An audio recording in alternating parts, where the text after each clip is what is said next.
This is Laura DeFranco, holistic physical therapist and owner of Brave Healer Productions. I'm excited to bring you my new holistic healing series where you're going to learn from the experts what it means to live fiercely alive, mind, body, and soul. I invite you now to take a breath, relax, and feel the vibe of the words my guest has to share with you today.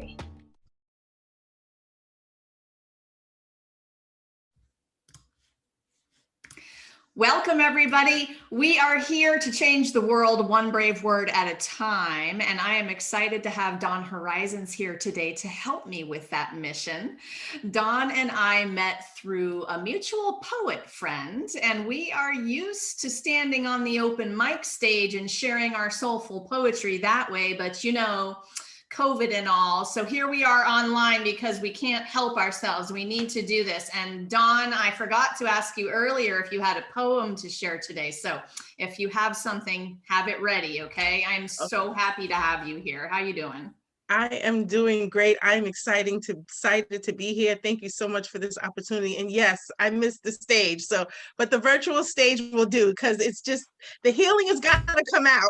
It's exactly right. It is what it is, right? And we're going to take full advantage of that. You guys, Dawne Horizons is a holistic health coach, massage therapist, award-winning international speaker, and healer.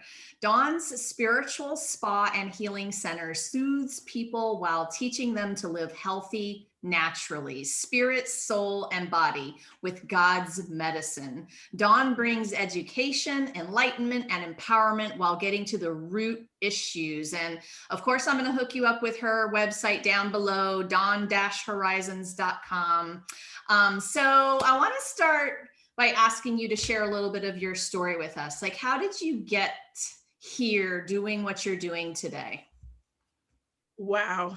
That is a great question. It is a loaded question, so I'll Of try course. to keep it condensed. How did I get here? I've been writing since a child. Never thought much of it, then writing songs, writing poems and things. So it wasn't until I was actually kind of sparked of that gift that I had and hadn't been using by a fellow poet, Ms. Agape, and then Miss Kanicki. And so that came out. But how did I really get here and bring that into what I'm doing as a healer? It was just really a divine action, actually, an epiphany. And I was called to speak my truth and to share what I have learned with other people. I had been helping family and friends. And one day something happened walking, and it's like I just heard this voice and was like, no, you have to go tell people because you have the answer. And I was shocked and amazed and nervous and excited, all rolled up into one. What I had learned and what I had been doing was working, and now it was time, or then it was time. And that was back in 2001 to begin to share outside of my family and friends and take that step to help others. That's a brave step that you took, right? It takes something to take that step. I always talk about this in terms of sharing what's on the inside to the outside. It's one thing to heal with yourself, for yourself, in the pages of journals, to your inner intimate circle. But it's another thing to take everything another step outside yourself and sort of share things out loud. How was that for you? How has it been for you? It's been an amazing experience and journey. It's just innate for me. Like I've always loved people or loved to help people. But then having to be transparent and open up my wounds, so to speak, to share with others in the hopes of helping them with their wounds has really been an amazing journey. One that I've had to use a lot of courage and just trust the inner me and what's working on the inside of me to do what I know that I have been called to do. And you trust that deeply. So you talk about healing from the inside out. Let's talk about that. Tell me more about what you mean by that. So that has several meanings. Yes, we have to heal on our inside as far as our physiological being, our organs and our muscles and tissues and things of that nature, but also the inner us, that inner little girl or that inner little boy. that may have been traumatized or broken at some time. And we grow up into adulthood never really thinking about or dealing with that broken little girl or little boy inside of us. And it begins to manifest in our adulthood in various ways. It could be anxiety, it could be PTSD, it could be frigidity for some women if they've been in some type of sexual abuse. It could be a sickness or disease that they're being diagnosed with now in their adulthood, but it didn't start there. And so that's what I mean by talking about healing the inside, healing the soul, healing the trauma that has taken place. Could be from childhood, adolescence, could even be in your younger adult years. But that broken little girl or little boy has to be healed in order for you to fully show up authentically in your adulthood on the physical, on the outside, right? But also to fully show up in who you are and just being healed on the inside as well. So healing your physiological body, your mindset, your everything, so that you can properly show up in the world. Because things like this trauma can show up with people in the workplace, by being low productivity or constant employee, turnaround or always changing job. It's kind of like the failure to thrive type of thing. And I believe that a childhood trauma or some type of trauma must have happened back in that person's life in order to cause them to have like this blockage, this limitation with being able to move forward. So we can't move forward into our present or enjoy our future until we heal the past. So I really super appreciate you talking about how this manifests later in life. I think it's like a lot of us just wake up in adulthood and we were ill or we're sort of limited, or we're having the anxiety you talked about, or we're having the work problems you talked about, and then everything just starts to get a little more overwhelming, and a lot of us are just lost all of a sudden. It's like, what is happening? Life was meant to be enjoyed and happy, but now I am miserable. So I want to talk a little bit more about that, how it manifests and how some of those signs that so that you can pick up on it quickly. Mhm. Anxiety, depression, could be negative thoughts. Sometimes it takes a person a while to realize, hey, I'm depressed.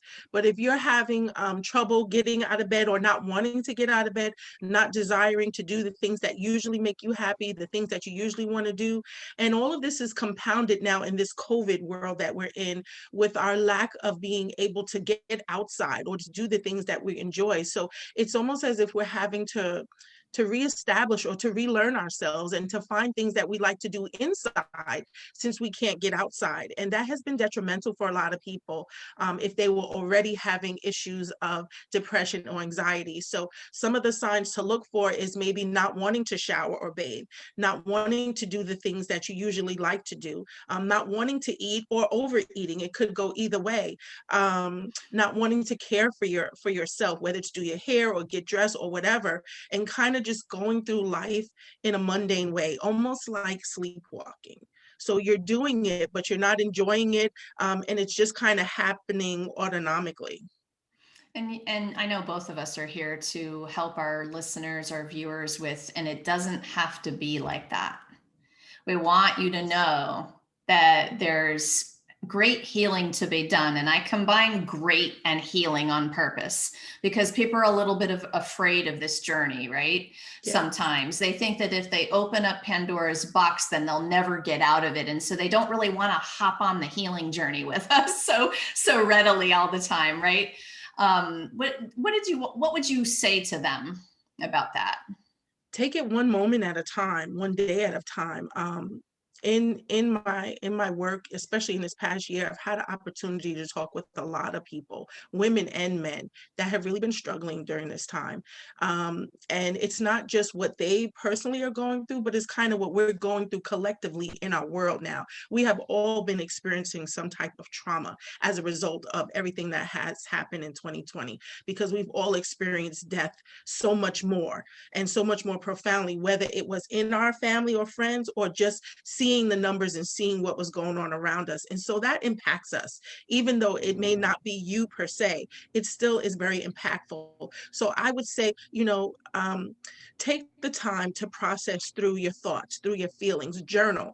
I can't speak enough about journaling, because getting the feelings out, getting things off your mind and out of your heart onto a paper in and of itself is very healing. Some people say, well, I'm not a writer. You don't have to be a writer. You don't have to edit it. This is not for perfection or proper sentences. If it's just words on a paper, then you can do that. Just getting out whatever it is that you're feeling, so that you're not holding it on the inside. Once it's out, you can begin to look at it, you can begin to process it, and you can begin to heal from it. And the other thing I would say that is really pretty simple, or hopefully it's simple, it's just self-care. It's the little things. If you're feeling like, you don't want to get out of bed, or you don't want to shower, you don't want to get dressed, push yourself to do it anyway. And I would say, when you're planning to get dressed, pick some bright colors. Color therapy is very important, and putting on that orange shirt, that yellow shirt, even though it may not be the season, or that red shirt or something like that, is very powerful. That in and of itself can uplift you. And that is something so simple. So you may not want to get dressed, pick the red shirt instead of the black shirt, and go ahead and put on the black pants. And then put on some music. Music is so healing. So that's color therapy, that's music therapy, and it's journaling. Very, very simple, very inexpensive, and something that someone can do. Take it one moment at a time and one day at a time. That is so awesome. Of course, I'm a journaling fan, and I love the power of writing to heal, and I know I'm in good company Yes, for that. And I love definitely.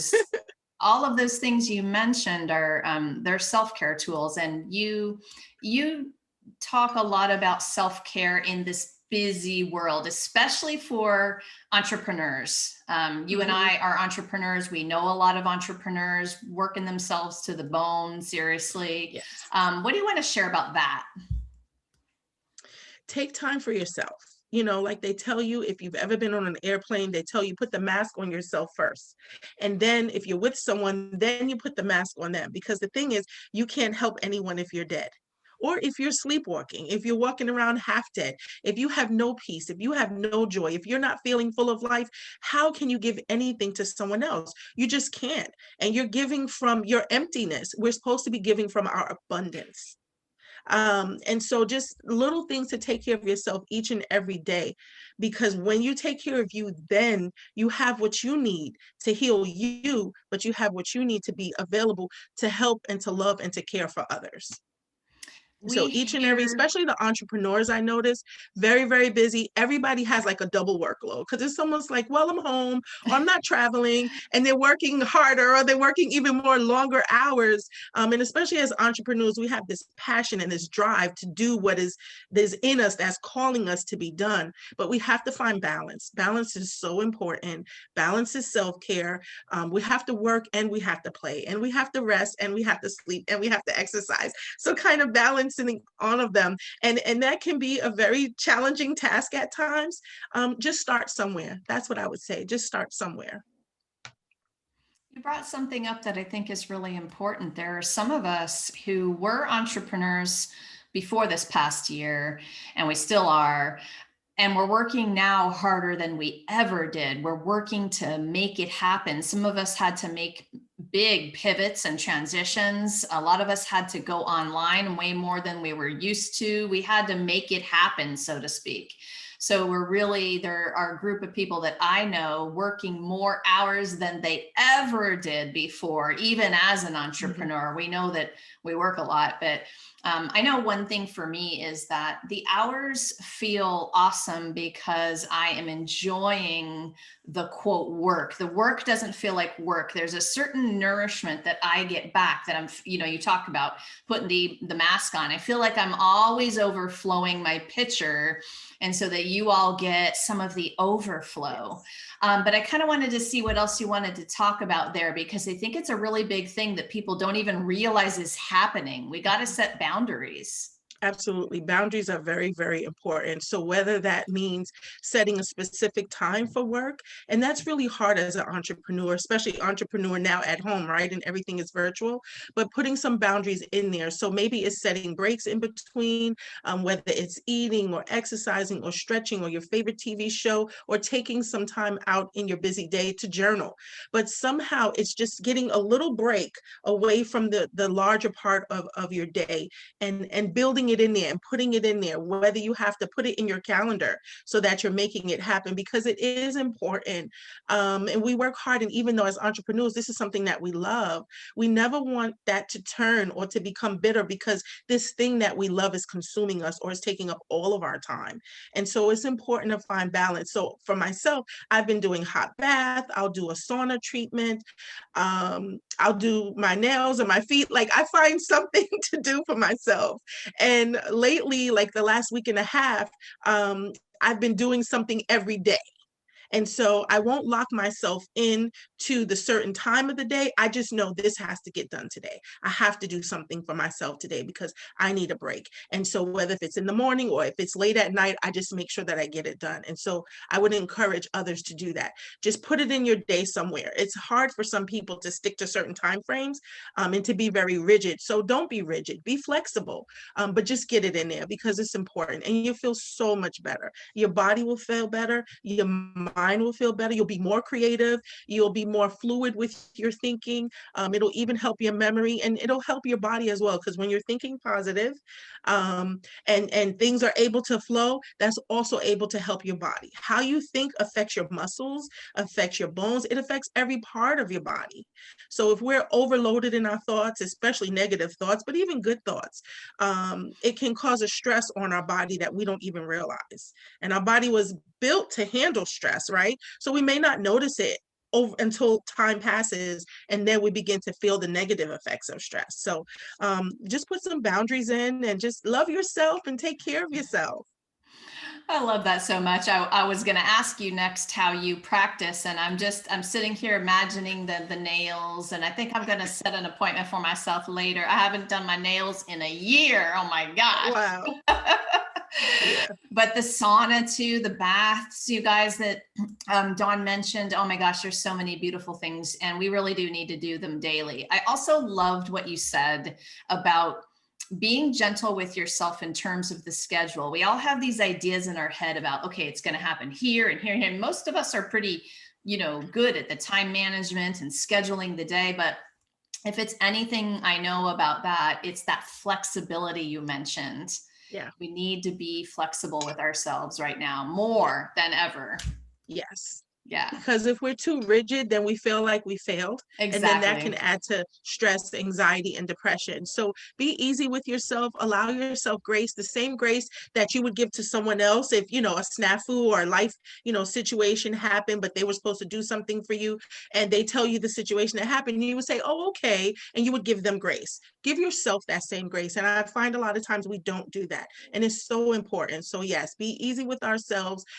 Give ourselves some grace and enjoy ourselves, enjoy being with yourself, enjoy doing the things that you do each and every day. And if it's mundane, then either you need to change what you're doing or you need to change your thought process around what it is that you're doing, because we should be vibrant and alive. We should be enjoying whatever it is that we're doing. And if we're not, then that's something that we really have to question, because those thoughts or doing something that we really don't want to do can really affect our mental health, emotional health, and our physical health. Oh my gosh, yes. And okay, so you're making me think about this next thing that I want to talk to you about, and how we enjoy ourselves like that, but in a partnership or a relationship. And Mhm. you are interested in how couples can heal each other. And if you're right now in a relationship, and you're in each other's faces 24/7 because everybody is home, and it's like a different situation, Yeah, right? yeah. But talk to me about this topic. I love this. Okay, so I just started this program, marriage, intimacy, and massage. And how this came to me is because I've been having women and men talk to me about the issues they have in relationship and how they're feeling in their own body, and how it's affecting their relationship. So I believe that in healing yourself, you're going to feel better and you'll have a better outlook on life. You'll be better able to help your partner. And there's ways that you can heal each other. So this workshop that I have, it's not anything about sex or intimacy. It's really just about loving on each other and having the tools that you need to promote healing in one another. Because if the marriage is the nucleus of the family, if the marriage can be healed, the family can thrive, the family can be better. And then I believe it goes outside of your front doors and it makes a difference in the community and it makes a difference in your state and it can really make a difference in our nation. I think our nation, more than anything, needs healing and needs love. And I think that that starts at home and that starts in the marriage. And let me say this, for someone who's not in a relationship or is not married, that relationship starts with you yourself and taking care of yourself and loving yourself and doing things for yourself because you don't have a partner. But for people that are together and especially having to work together or be in the same room or in the same, under the same roof, extended periods of time that they're not used to, it's like learning that person all over again. And it's like, well, honey, how can I help you? How can I help you heal? We have so many aches and pains and things like that. So this workshop is designed to be able to teach them the tools of self-care that they need to cause healing in themselves, but healing in each other.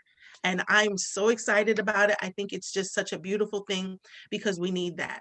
Oh my And the gosh, little, I'm Mhm. excited about this. So tell me what exactly it is. Are you going to be doing it online? And when does it start? And what is happening with it? So it is a in-person event. It is a COVID safe event because it's only two couples at a time and the room is divided so that the couples can't see each other. But I have a specific place that I can stand that I can monitor or I can see both couples. So it's hands-on for me with the partners and teaching them how to massage and how to help and heal one another. So for example, it's a 2-day class, Saturday and Sunday, 3 hours each. And so let's say on Saturday, the wife works on the husband. So I'm teaching the wife how to help the husband. And I would know if he has knee issues or back issues or whatever. And I'm letting her know what she can do with it, like to alleviate pain and also techniques for touching. And then on Sunday, we'll reverse it. And then the husband will be doing it on the wife and they'll learn how to touch. The most thing that I hear from women is that, oh, my back hurts or my shoulder hurts and he doesn't know how to do it. Or when he does it, it hurts. And so I said, well, I can teach him how to do it. And that was kind of how this started as well. And so just teaching them how to lovingly touch one another for the purposes of healing inside and out. And then I realized so many women, especially women, but men too, have had some type of sexual trauma in their background. And over the years, they keep stuffing it and stuffing it and stuffing it and just trying to go on with life and thinking, well, that was in my past or that was so long ago, but it really does have an effect. It really, really does have an effect now today. And so I want couples to be healed of that. I want that male or that female to be healed of that for themselves, but also in their marriage, because it does play a big part in the intimacy level and in the dynamics of the marriage. Yes, oh my gosh, this is probably one of my very favorite topics from for many, many years.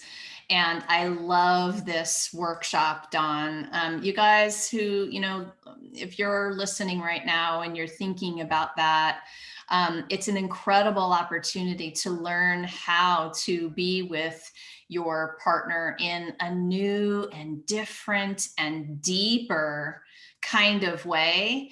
And I can't say enough about that kind of workshop, because you'll come out with gifts far beyond what you expected. You might go in expecting to learn like just how to massage your partner, but it's so much more than that, Dawn. I really, really get it. I'm so happy that you're doing that.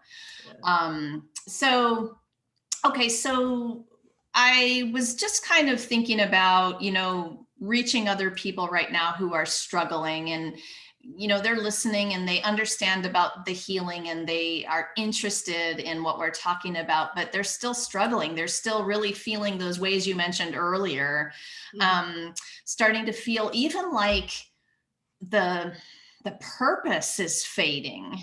And I've been talking to more and more people where this particular year is creating that extra trauma. You already talked about it a little bit. It really is manifesting in people in lots of different ways. So I was just wondering, what other words do you have right now for our listeners who are really struggling right now? What's a place they can sort of enter on the journey that feels easy?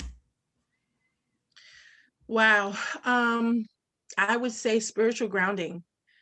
I like that. Yeah. Finding that inner peace, um, praying to God or whoever you believe is the creator, of you, of the universe, and praying and looking for that healing and that help from above to help you in your life and what you're going through. And I was blessed to be able to write a chapter in your Brave Healer book. I think that was volume 2, and giving the 12 steps to spiritual grounding. And it really does help. It helps to ground you spiritually, to find your center, but it also helps you to realize if you've experienced a trauma and how to heal over that trauma. Maybe words will come to you, or maybe you'll hear something that someone said to you in school or at home or wherever, and it'll allow you to process through that. And there's some affirmations in that chapter that someone can say in order to help to heal from the past. And I can share one here if it's okay. Oh, I love it. Yeah. And I also want to get the viewers ready for a poem. I hope you have one for Yes, us. I do. I do. Good. All So right. this is the affirmation. When you're going through something and, something maybe from the past has come up, or you're kind of second guessing yourself, well, why did I do that? I shouldn't have done that, or I should have turned here, or now I'm in traffic, and a whole myriad of things. One of the things that I learned some years ago to say to myself, and it really set me free because it was causing me migraine headaches. So it really set me free from that. And I'm finding that it's helping my clients as well. And this is the affirmation. Oh my Lord, it just escaped me. No, this is the affirmation. Okay. I lovingly release and let go of all that is no longer serving me in a positive and productive manner. I lovingly and willingly release and let go of all that is no longer serving me in a positive and productive manner. And just take some deep breaths. Honest to God, just me saying that nice and slow, like I feel it. Yes. And Feel it. It's powerful. you do put the feels into that. She's talking about the ultimate guide to self-healing, you guys. And do you remember your chapter number? Yes, chapter 8. And I 8. remember it so There it is. distinctively because 8 means new beginnings. Oh, that's Yes. so beautiful. Yeah, so you guys can pick it up, volume 2, and chapter 8 is spiritual grounding, moving from ruin to radiance. Beautiful chapter that Dawne wrote in this book. All right, I would love to finish up with one of your beautiful poems. You guys get ready. Dawne has some beautiful, powerful, empowering poetry. Can't wait. Okay. So this is something like hot off the press. Oh, goody. And so when I'm speaking to people, I'm speaking from my training and my experience, but also my personal experience in my life. So this is very vulnerable right now and transparent because I'm going to share something that I wrote like 4 days ago when I wasn't feeling myself. And I had to find a way to get myself back. I knew that I wasn't feeling myself. I knew that I wasn't in a good space. And so, like I talked about journaling, I took pen to paper and I started writing. And so it's called Headspace. So here we go. I don't know how poetic it is, but it was a way for me to release what I was feeling. And that's what I always say, like poetry is for me. It's a way for me to release what's in me so that I can stay free. And I think that is so important. So here we go. All right. I'm in a space I've never been before. Each day is a challenge. I mean, I've certainly had challenging times before, but I've traveled down many a rocky road and rough roads. I've even climbed a few hills, dodged a few holes, and trudged up a couple of mountains. Haven't made it to the top yet, but they say enjoy the journey, enjoy the climb, go figure. Back to this space, my headspace. It's uncomfortable, however, not confining. It's challenging, but not defeating. I think, I hope, I pray. Ugh. I've been through some tough times, but this space is different. It's hard to explain, really. For someone who writes and often has a way with words, I'm almost speechless. I mean, I have words, just not sure they'll make sense. I'm trying to make dollars, but this headspace keeps changing my thoughts and it's making no sense. It's hard to focus. Even my distractions have distractions. I know I'll get through it, even though I don't yet see the light at the end of the tunnel. Trust me, I know this too shall pass. And that's what I tell myself, this too shall pass. I'll pass through to the end of the tunnel eventually. It's not dark, and I'm glad for that, but it sure is cloudy. Probably just smoke and mirrors, but I can't seem to clean them. I mean, I get free of this strange mentality, the feeling of not being myself or my normal self, of knowing what to say and what to think, but not being able to hold the thoughts, being barraged by thoughts and distractions. It's frustrating and stressful, but I know the way out. You see, I dig myself out every day and have a good day the next day, but the day after that, I'm back in the thoughts and feeling uncomfortable, stressed, overwhelmed, frustrated with these complicated thoughts. Then trying to weave my way out of this madness so I don't become a basket case or a statistic. All my normal pick me ups are not lifting me up high enough to get picked up above this stuff, but yet just enough to get through to another day. I don't know why I'm feeling this way. Well, at least I'm feeling, even though I can't cry. I'm not sure why. And then sometimes out of the clear blue, and the most inopportune time, like being on the phone with customer service, trying to fix my subscription, and the wells begin to fill up. And I just want to break the dam, but can't lose my water while on the phone. That would be out of order. So I stuff it back inside until I'm done. But then it's done and no longer ready to fall or even slip out. I feel like I'm walking around all day with a pout, so much in my head, but I can't let it out. I'm the strong one. All is resting on me, all is looking to me. Why can't I just be weak for a day, for a moment? Well, maybe that's what's happening. Maybe that's the space I've been flowing in and out of. Weak a day, strong a day, up a day, down a day, high a day, low a day. This is not, however, what I meant when I said be weak for a moment. I meant weak to let it out and not having to be so strong and hold it in. I guess I meant a break. Yeah, a much needed break from chores and responsibilities and people looking to me to make ways out of no ways and stretch the food and the money, provide the needs and the wants. But all I want is to be loved and appreciated. All I want is to be cared for like I care for others. All I want is to be wanted for me, the real me, not what I can give. All I want is to let go without being let down.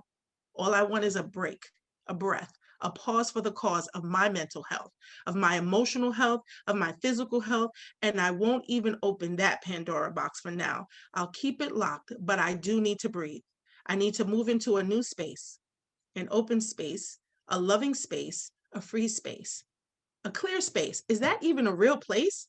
Help me, Lord. Deliver me from this place where my headspace is in space, and I just want to get back home to my rightful place. Selah. Oh, I love those last space place lines. I love that. Thank you. Thank you for sharing something that is so new. And I know that's vulnerable. I love it. Thank you so much. You're welcome. You're welcome. It feels good to get it out. I got it out on paper. That's awesome. Yes. That's the kind of journaling that happens through me as well. Always turns me on to watch the words come out. And those of you who haven't journaled or haven't used that as a healing tool, it's really powerful. Dawne will tell you the same thing. And it's really Yes. best to have absolutely no expectations of it being anything except for shifting energy, which Yes. is, yeah, which is really what it does. So it can shift Yes. your energy when you're in a mood. Yes, definitely. Definitely. I have a quick tip I'd like to share. I just thought of this. Please. Um, and it's scripture also, but it says, cast your cares on the Lord, for he cares for you. So what I've been instructing some of my followers and my clients to do is to take a piece of paper and write your cares on it. No specific order or anything, just paper to pen, because there's healing in that. So pen to paper, write some cares down. No, it doesn't even have to be sentences, just words. Write it all down and then ball it up. And when you cast something, it means to throw it or to stretch it out far from you. So you ball up your cares and then you throw it. And I did that a few weeks ago on the wellness talk that I do live each week. And wherever that paper landed in my office, I left it right there. But I love that. So yesterday I was cleaning and organizing in my office and I saw that little piece of paper and I won't move it because it's a reminder to me that I've casted my care. So whatever might Yes. be on my thoughts in my mind, I'm like, nope, I cast it. I refuse to take those thoughts back on. And so I think that that's, something that can really be helpful. So simple, maybe even a little bit silly, but I'm telling you, it works. It does work. Perfect. I love that tip. All right, I'm going to be doing some casting today. I've got enough pieces of paper around here. Thank you for that. So share with everybody a little bit about where they can find you. Where is that talk they can come listen to? Tell us Okay. everything. So I am Dawne Horizons on all social media. I'm usually on Facebook and Instagram. I do a live wellness health talk on Facebook and Instagram every Wednesday at 9 p.m. It's called Wellness Wisdom Wednesday. So I'm very excited for that. So feel free to join me at Dawne Horizons, either on Facebook or at Instagram at 9 p.m. If you have any questions or is there a specific topic that you wanted me to talk about or questions that you want answered, then you can email me at dawnehorizon@gmail.com and I'll be able to take your thoughts and your topics or your prayer requests, whatever it is that you need to help you to heal from the inside out. Perfect. All right. I'll have you guys hooked up in those notes down below for afterward. Just scroll on down and you'll find all of that. Dawne-horizons.com, and you can find out more about Dawne and all of the amazing things that she's doing. And that's 9 p.m. Eastern, you guys, that she's talking about. I'll just put that in there just to make sure you understand the time zones, because that's a whole nother world of challenge right now. Yes. Keeping track of everybody. Thank you, Dawne, so much for what you're doing in the world and for being here to share it with everyone today. Thank you. And I just want to say thank you to you. I just want to pronounce peace and blessings and favor over you in your life. You are doing such a phenomenal, amazing, and wonderful work. This work is needed. And I'm so grateful to you for allowing yourself to be open, to be guided, and to be transparent. And following your passion is helping other people to heal and to follow their passion as well. So God bless you for that. Thank you so, so much. Thank you very much. Bring tears to my eyes. Oh, thank you so much. Listeners, okay, so I love to end the show with a big juicy question. So here it is. What if there's something you haven't learned yet about healing that could change everything? It's time to be brave about that. So come on down, explore Dawne's website and learn one of those or two of those somethings today, right? All right, you guys. See you next time. Bye, Dawne. Thank you. Bye. Thank you.